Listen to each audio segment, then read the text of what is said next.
Today on Bakes and Blenders, we are going to be making homemade Boozy tropical hibiscus marshmallows. They're so easy to make and they are so much fun to eat. But before we get started on our recipe, we need to prepare our pan.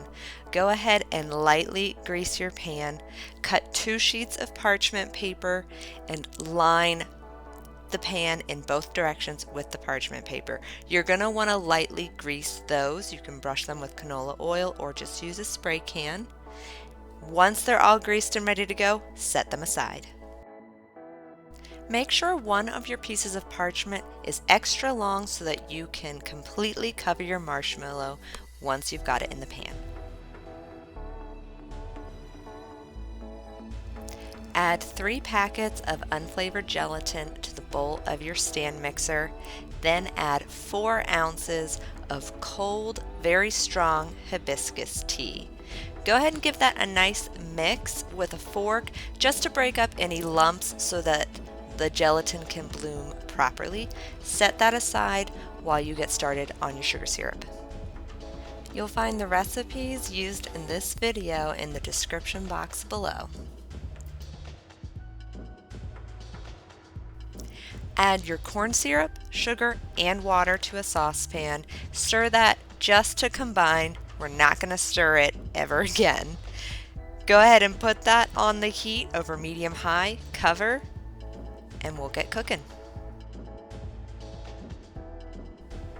Cook the sugar syrup with the lid on over medium-high heat for 5 minutes.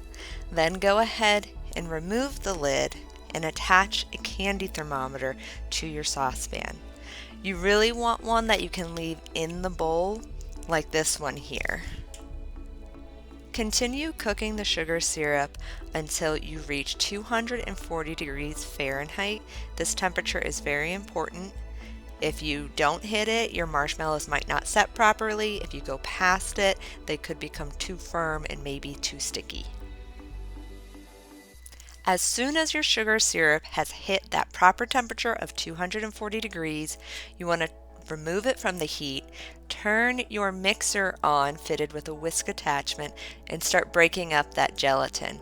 After a few seconds, have it on medium-low, and slowly and carefully drizzle that super duper hot sugar syrup into your bowl. You want to aim for the space between the bowl and your whisk attachment. Always air more towards the bowl, so you're going to aim towards the side of the bowl. Once all of your sugar syrup has been added, bump your speed up slowly to a medium-high or high speed and whip for 5 minutes. If you're enjoying this video, go ahead and give it a thumbs up, and don't forget to subscribe so you can see more of my videos. You can add your salt at this point or wait until you add the flavoring later. After 5 minutes, it's time to make these marshmallows boozy, delicious, and fun. I am adding a tablespoon of Kinky Pink. It's got a delicious tropical flavor. Highly recommend it. Then I'm going to add some magenta gel color, just 3 drops for a nice subtle color. You can add more if you want a more vibrant marshmallow. Then continue to whip for another 3 to 5 minutes. Start that speed on low so it doesn't slosh everywhere, and gradually bump it back up to a medium-high speed. You can find links to the products that I've used in the description box below this video. Now, your marshmallow fluff is going to set quickly, so we need to work quickly. Use a greased or oiled spatula to transfer your marshmallow goo into your prepared baking dish. I like to use an offset spatula, again greased, to smooth out the top once I have it all in there. Now, the next step is up to you. You can either grease the parchment paper we're going to put on top, or you can dust your marshmallows with a mixture of powdered sugar and just a little bit of cornstarch.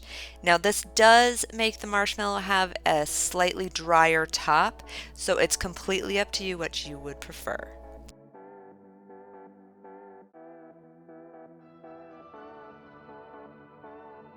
go ahead and cover your marshmallows with the parchment paper. I like to fold in all of the corners, then wrap it in cling wrap and then in foil to make sure everything stays put.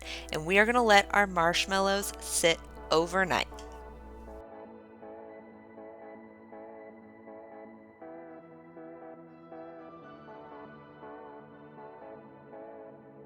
It's marshmallow time! Now what you want to do first is get out your powdered sugar and cornstarch and thoroughly dust your cutting board or your work surface, because those marshmallows are going to be pretty dang sticky. So go crazy, dust it. Now I'm using my large metal cake scraper, but a large knife or bench scraper will work just as well. Make sure you oil it so it doesn't get too sticky.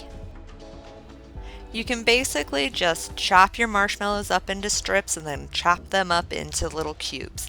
To get mine more or less the same size, I trimmed off one edge of my marshmallow slab. It was kind of rounded because of the corners of my pan anyways, and I used that as a guide to get perfectly even marshmallows. You don't have to do that, but that's what I did. Once you've chopped up some marshmallows, go ahead and toss them into your bowl of powdered sugar cornstarch mix and toss them around so that all of the sticky surfaces get covered. We're going to shake that excess off by putting them into a sieve and just tapping that around to get all of the extra dust off.